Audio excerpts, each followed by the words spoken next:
اسلام کی تیسری خلافت جیسے ہی شروع ہوئی، رومن اور پرشین امپائر کے بادشاہوں نے سوچا کہ اب یہی وقت ہے مسلمانوں کی کمر توڑنے کا اور ان سارے علاقوں کو مسلمانوں سے واپس چھیننے کا جنہیں حضرت عمر نے ان امپائر سے فتح کیا تھا، کیونکہ ان بادشاہوں کا یہ خیال تھا کہ مسلمانوں کی یہ خلافت صرف حضرت عمر کی طاقت سے بنی تھی اور نیا خلیفہ عثمان اس خلافت کو ڈیفینڈ نہیں کر سکے گا۔ تو سب سے پہلے رومن امپائر کے بادشاہ نے مسلمانوں کے سب سے امپورٹنٹ علاقے ایجپٹ کو چھیننے کا پلان بنایا اور اپنے جنرل مینوئل کو 300 جنگی جہازوں کے ساتھ ایجپٹ کی طرف روانہ کی، کیونکہ ایجپٹ دنیا کا سب سے رچ علاقہ تھا اور پچھلے 600 سال سے یہاں کا سارا گولڈ اور گندم سیدھا رومن امپائر کے کیپٹل کی طرف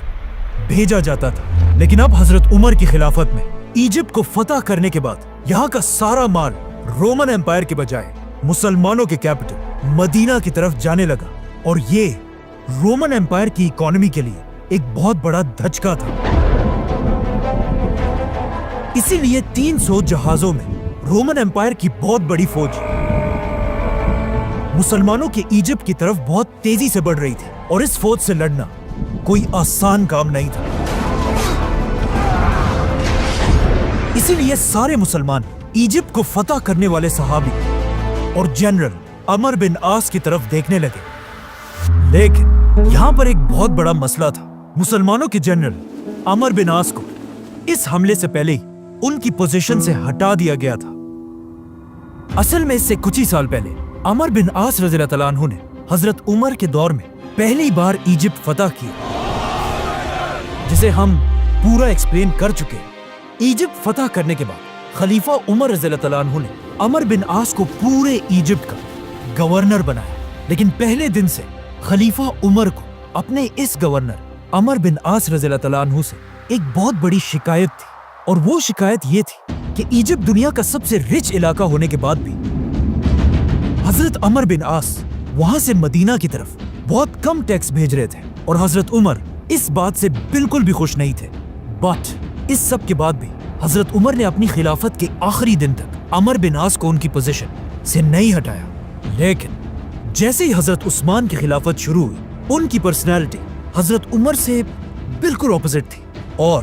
بچپن سے ایک بہت بڑا بزنس مین ہونے کی وجہ سے حضرت عثمان کا سارا فوکس اس خلافت کی اکانومی پر تھا، کیونکہ حضرت عثمان کو پتا تھا کہ اب جنگوں سے زیادہ اس خلافت کی اکانومی کو سٹیبل کرنے کی ضرورت ہے۔ اسی لیے خلیفہ بنتے ہی حضرت عثمان نے سب سے پہلے ایجپٹ کے گورنر عمر بن عاص کو اپنے پاس بلایا اور ان سے پوچھا کہ عامر، کیا وجہ ہے کہ تم ایجپٹ جیسے رچ علاقے سے مدینہ کی طرف اتنا تھوڑا سا ٹیکس بھیج رہے ہو؟ ناؤ عمر بن عاص کوئی عام انسان نہیں تھا، وہ ہمیشہ سے ہی اپنے زبردست بولنے کے انداز کی وجہ سے پورے عرب میں مشہور تھے۔ اسی لیے انہوں نے حضرت عثمان کے سوال کا بہت ہی یونیک جواب دیا کہ یا امیر المومنین، اونٹنی اتنا ہی دودھ دے رہی ہے جتنا وہ دے سکتی ہے، مطلب ایجپٹ کی عوام جتنا ٹیکس مدینہ بھیج سکتی ہے اتنا ہی بھیج رہی ہے۔ یہ سن کر خلیفہ عثمان نے عمر بن عاص کو حکم دیا کہ آج کے بعد تمہیں ایجپٹ جانے کی اجازت نہیں ہے، کیونکہ اب تم مصر کے گورنر نہیں رہے، اور ان کی جگہ خلیفہ عثمان نے ایک چھوٹے گورنر عبداللہ بن سعد بن ابی سرا کو پورے ایجپٹ کا گورنر بنایا، جو حضرت عثمان کے کزن اور رضائی بھائی بھی تھے، اور ان کا تعلق بھی حضرت عثمان کی طرح بنو امیہ سے تھا۔ عبداللہ بن سعد نے ایجپٹ کا گورنر بنتے ہی وہاں کا سارا نظام بالکل بدل دیا اور وہاں کی عوام پر ٹیکس اتنا بڑھا دیا کہ جتنا ٹیکس عمر بن عاص کے زمانے میں یہاں سے مدینہ کی طرف جاتا تھا، اب اس سے ڈبل بلکہ ٹرپل ٹیکس مدینہ کے خزانے میں جمع ہونے لگا۔ یہ سن کر حضرت عثمان نے ایک بار پھر عمر بن عاص کو اپنے پاس بلایا اور انہیں کہا کہ عامر، کیا تم جانتے ہو اونٹنیاں تمہارے بعد بہت زیادہ دودھ دینے لگی ہیں؟ مطلب ایجپٹ سے مدینہ کی طرف ٹیکس بہت زیادہ بڑھ چکا ہے۔ یہ سن کر عمر بن عاص نے کہا کہ یس، یہ بات بالکل صحیح ہے، لیکن اونٹنیاں دودھ تو زیادہ دے رہی ہیں، لیکن ان اونٹنیوں کے بچے مر رہے ہیں۔ مطلب نئے گورنر عبداللہ بن سعد نے جو ٹیکسز وہاں کے لوگوں پر لگائے ہیں وہ ایجپٹ کی عوام پر ایک بہت بڑا ظلم ہے، اور یہ بات بالکل صحیح تھی، کیونکہ عبداللہ بن سعد کے ان نئے ٹیکسز نے ایجپٹ کی عوام کو اتنا تنگ کر دیا تھا کہ آہستہ آہستہ ایجپٹ کے لوگ مسلمانوں کی اس خلافت سے نفرت کرنے لگے، اور وہاں کے لوگ پہلی بار یہ سوچنے لگے کہ کس طرح مسلمانوں کی اس خلافت سے اپنی جان چھڑائیں۔ آخر ایک دن ایجپٹ کے سب سے بڑے شہر الیگزینڈریا کے لوگوں نے مل کر ایک بہت ہی سیکرٹ لیٹر لکھا اس وقت کے سپر پاور رومن امپائر کے بادشاہ کے نام، جس میں انہوں نے لکھا کہ یہی وقت ہے مسلمانوں کی اس خلافت پر حملہ کرنے کا، اور جیسے ہی آپ کی فوجیں مسلمانوں پر حملہ کریں گی، ایجپٹ کی پوری عوام مسلمانوں کے خلاف بغاوت کر دے گی۔ اسی لیے without wasting any time Roman empire کے بادشاہ نے 300 جنگی جہاز، تلواروں، تیروں اور اپنی فوج سے بھر کر مسلمانوں سے جنگ کے لیے روانہ کیا۔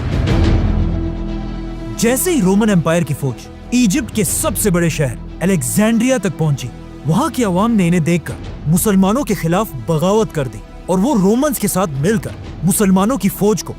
مارنے لگے،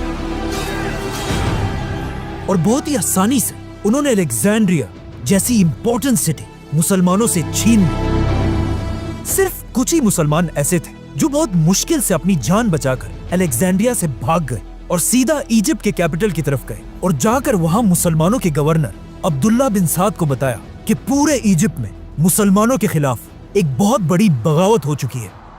لیکن اب مسئلہ یہ تھا کہ عبداللہ بن سعد ایک بہت ہی نئے گورنر تھے، اور وہ اس سے پہلے کسی بھی بڑی جنگ کے لیڈر نہیں رہے تھے۔ اسی لیے مسلمانوں کو اس بات کا ڈر تھا کہ ہمارے یہ گورنر عبداللہ بن سعد رومن امپائر کی اتنی بڑی فوج سے جنگ نہیں جیت پائیں گے،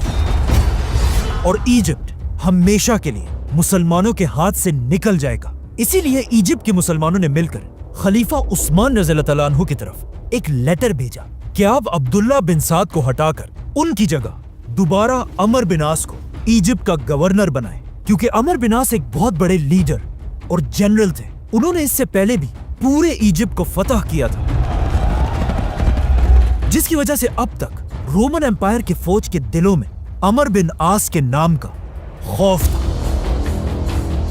یہ دیکھ کر حضرت عثمان نے بالکل ایسا ہی کیا، اور عمر بن عاص رضی اللہ تعالیٰ عنہ کو دوبارہ گورنر بنا کر 15,000 کی فوج کے ساتھ رومن امپائر سے لڑنے کے لیے روانہ کیا۔ ناؤ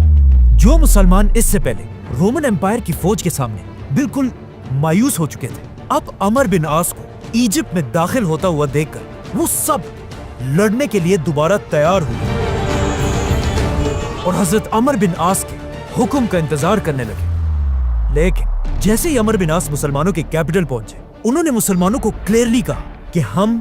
جنگ نہیں لڑیں گے، کیونکہ انہیں پتا تھا کہ ایجپٹ کی عوام نے صرف اور صرف عبداللہ بن سعد کے سخت ٹیکسوں کی وجہ سے مسلمانوں کے خلاف بغاوت کی ہے۔ اس کے علاوہ انہیں مسلمانوں سے کوئی شکایت نہیں ہے، اور یہاں کی عوام بالکل بھول چکی ہے کہ اصل میں رومن امپائر کتنی ظالم امپائر ہے۔ عمر بن عاص رضی اللہ تعالیٰ عنہ مسلمانوں کو سمجھانے لگے کہ جب ایجپٹ کی عوام رومن امپائر کے ظلم کو دیکھے گی، وہ خود بخود ان کے خلاف ہو جائیں گے، اور ہم جنگ کے بغیر ہی جیت جائیں گے۔ جو حضرت عمر بن عاص نے کہا تھا ایگزیکٹلی ایسا ہی ہوا۔ رومن امپائر ایجپٹ پر حملے کے بعد یہاں کے ہزاروں انسنٹ لوگوں کو مارنے لگی، ان کے دکانوں اور گھروں کو لوٹنے لگی، اور ایون ان کی عورتوں اور بچوں کو بھی نہیں چھوڑا۔ اسی طرح ظلم کرتے ہوئے جیسے ہی رومن امپائر کی فوج مسلمانوں کے کیپٹل کے قریب پہنچی، وہ اس وقت تک یہاں کی عوام پر اتنا ظلم کر چکی تھی کہ اب حالات بالکل بدل چکے تھے۔ مطلب ایجپٹ کی ساری عوام رومن امپائر کو چھوڑ کر مسلمانوں کے ساتھ مل چکی تھی۔ یہ دیکھ کر عمر بن عاص نے فائنلی مسلمانوں کو حملے کا حکم دیا، اور آخر ایک بہت خطرناک جنگ کے بعد مسلمان یہ جنگ جیت گئے، اور رومن امپائر کی فوج ہمیشہ کے لیے ایجپٹ کو چھوڑ کر بھاگ گئی۔ حضرت عثمان کی خلافت میں مسلمانوں کی یہ فتح اتنی بڑی تھی کہ اگلے 1000 سال تک کوئی بھی مسلمانوں سے ایجپٹ نہیں چھین سکا، اور آج تک ایجپٹ مسلمانوں کے کنٹرول میں ہے۔ حضرت عمر بن عاص نے جنگ جیتنے کے بعد وہ سارا مال ایجپٹ کے لوگوں کو واپس کر دیا جو ان سے لوٹا گیا تھا، اور اب ان کا یہ خیال تھا کہ فائنلی حضرت عثمان انہیں ایجپٹ کا گورنر بنائیں گے۔ لیکن حضرت عثمان نے ایسا نہیں کیا، بلکہ انہیں ایک آفر دی کہ آج سے تم ایجپٹ کے آرمی چیف ہو گئے اور عبداللہ بن سعد گورنر۔ لیکن عمرو بن عاص نے انہیں کہا کہ یہ تو ایسی ہی بات ہے کہ گائے کے سینگ میں پکڑوں اور اس کا دودھ کوئی اور لے کر جائے، اور یہ کہتے ہی انہوں نے حضرت عثمان کی آفر ماننے سے انکار کر دیا، اور اسی طرح حضرت عمرو بن عاص نے ایک بار پھر پورا ایجپٹ فتح کر لیا۔ ناؤ ایجپٹ کا مسئلہ تو حل ہو چکا تھا، لیکن اب خلیفہ عثمان کی زندگی کا سب سے بڑا واقعہ پیش آنے والا تھا، کیونکہ پہلی بار دنیا کے مسلمان قرآن کی قرأت کے بارے میں ایک دوسرے سے لڑنے لگے تھے، جس کے بعد حضرت عثمان نے دنیا کا پہلا یونائٹڈ قرآن بنایا، جسے آج تک پوری دنیا پڑھتی ہے۔